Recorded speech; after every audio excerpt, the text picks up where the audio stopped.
Friends, welcome to Biology Made Easy. Today in this video, we are going to discuss about decomposition.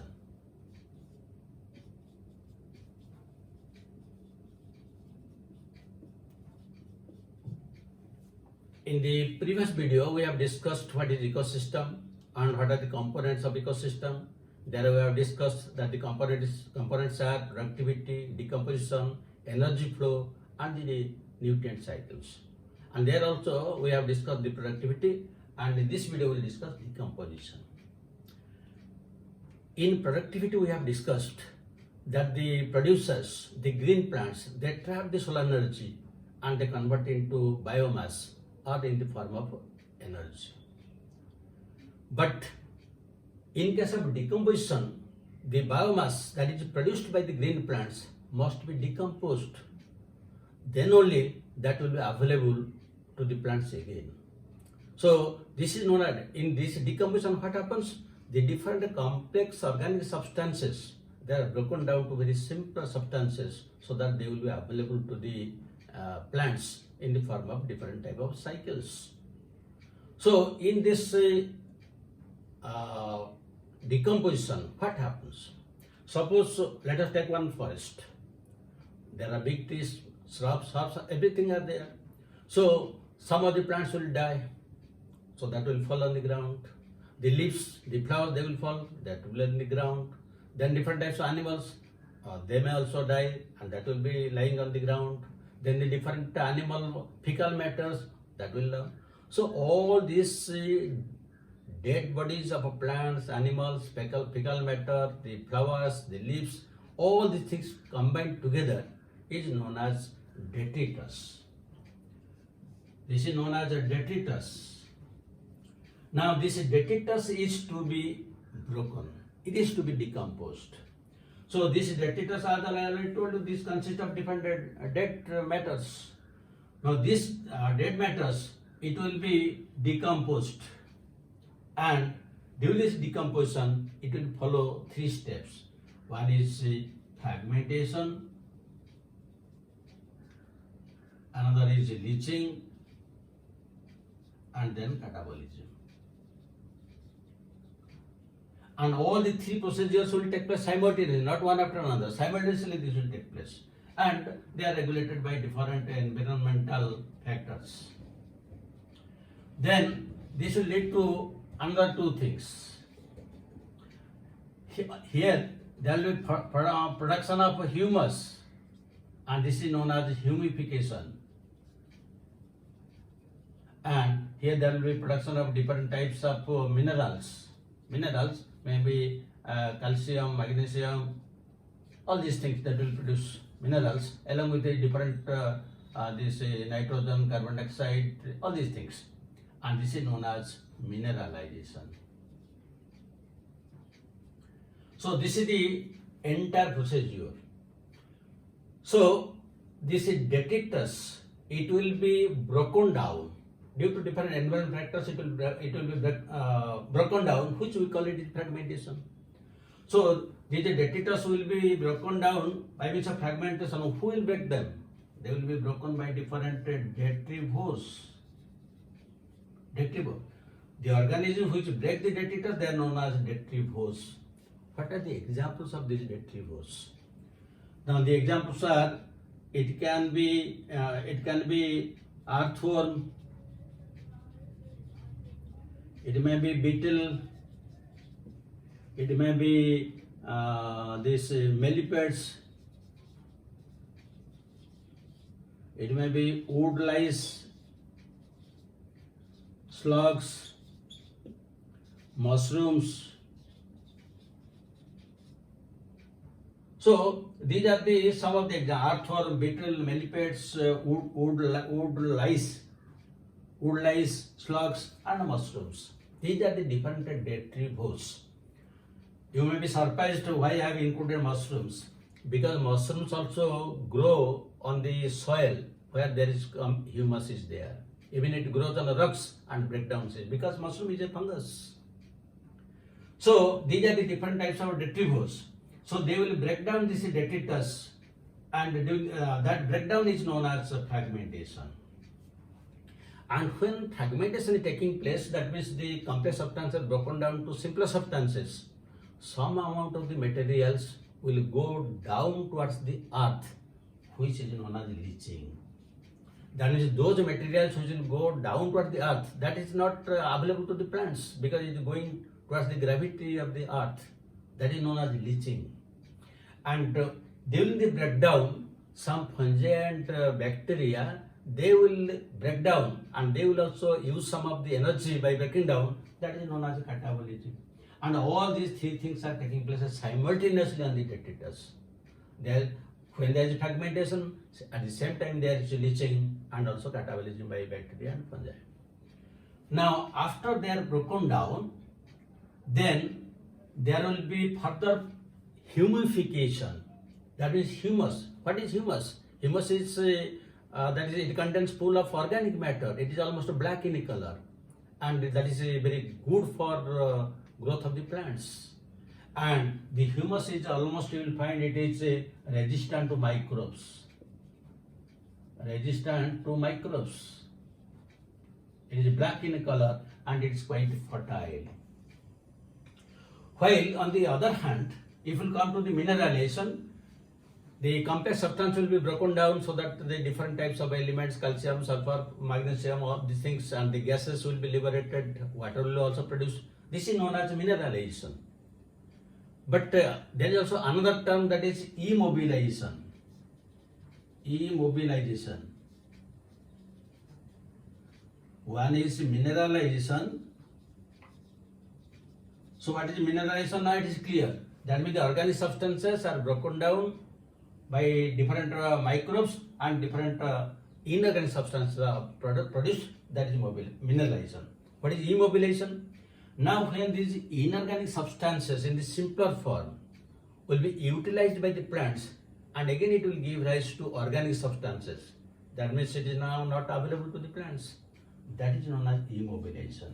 That means mineralization means organic substances breaking down to minerals, while immobilization means these minerals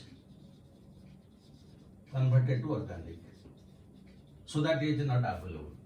And also we can use it in otherwise. The different types of minerals that are produced during mineralization, some of them are sometimes tightly attached to the microbes, so that they are not available to the plants again. When they will be available? Only when there will be death of the microbes. That is also known as immobilization. That means there are two conditions. That means the inorganic substances are tightly attached to the microbes, not available. Only will be available at the death. Second case, you can tell that the inorganic substances are absorbed by the plants and converted to organic substances, so that they are not available. These are the two cases. Now, next thing is, this decomposition, it depends upon several factors. That is very, very important. The first important factor is, this decomposition is always an aerobic process. It is an aerobic process. That means it requires oxygen. It is an oxygen requiring process. Oxygen requiring process means it is aerobic process. This is number one. The second important point is it depends upon what type of substances are present in the detritus. If the detritus has lignin and chitin, these substances are present, then the decomposition becomes very slow. While if the detritus contains the soluble sugars and simpler substances, then it becomes very rapid. This is again one difference. That means whether the decomposition will be slow or rapid, that depends upon the chemical composition of the detritus. Next point. Then another important point is very important, that is again temperature. Because for the decomposition by microbes and fungi, it requires a temperature, and the temperature should be above 25 degrees centigrade. Then only decomposition will be better. If the temperature is less than 10 degrees centigrade, as in case of high altitudes and high latitudes, then the rate of decomposition is very slow.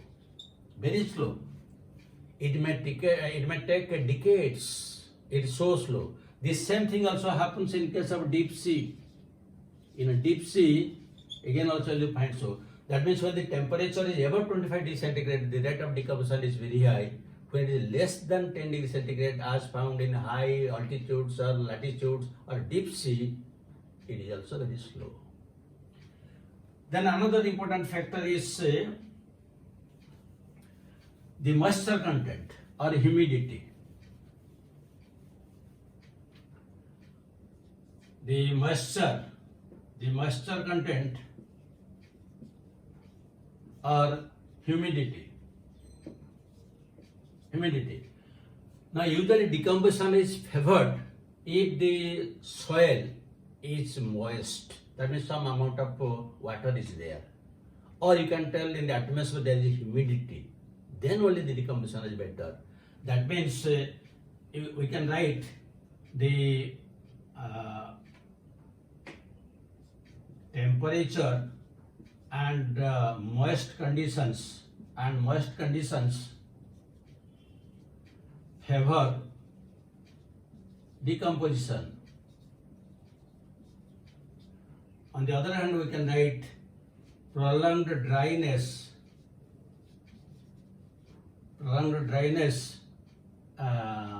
doesn't favor decomposition. Because if the complete dry, that means there is no moisture, so it is not favored. It will take several years because it is a very slow process. That means moisture and temperature, these two are very important things for decomposition.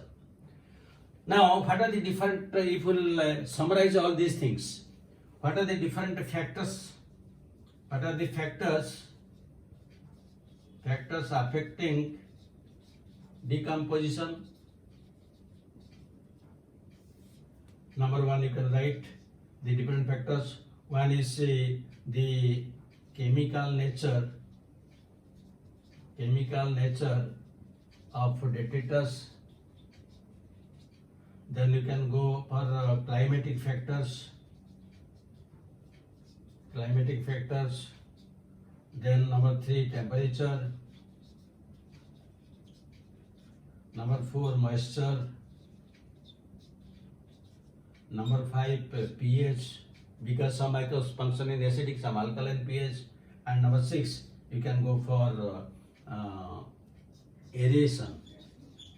That means availability of oxygen, because the decomposition is an aerobic process. If there will be anaerobic, in anaerobic condition, there will be no decomposition. So these are the different aspects of decomposition. So if this decomposition is complete, let us discuss questions.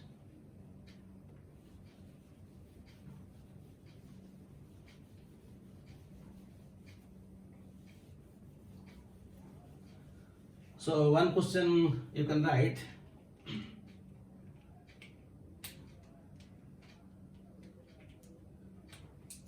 Number one, decomposition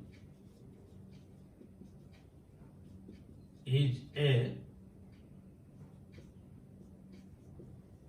aerobic process, B anaerobic process. Just I have discussed anaerobic process, or you can tell it is partly aerobic and partly anaerobic, or you can write none of the above. Then you can go for the second question. The second question, which which is not a detrivore. So here you can write A choice, millipede. B choice you can go for mushroom.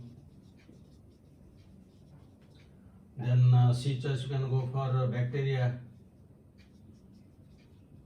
And D choice you can go for wood lice. These are the very, very important questions. So I hope you have now clearly understood what is decomposition, what are the different important points: fragmentation, leaching, what is humification, and what is mineralization, what is immobilisation, and what are the different factors that depends on which the decomposition depends. That is very, very important from examination point of view. So thank you very much for watching it. Have a good day.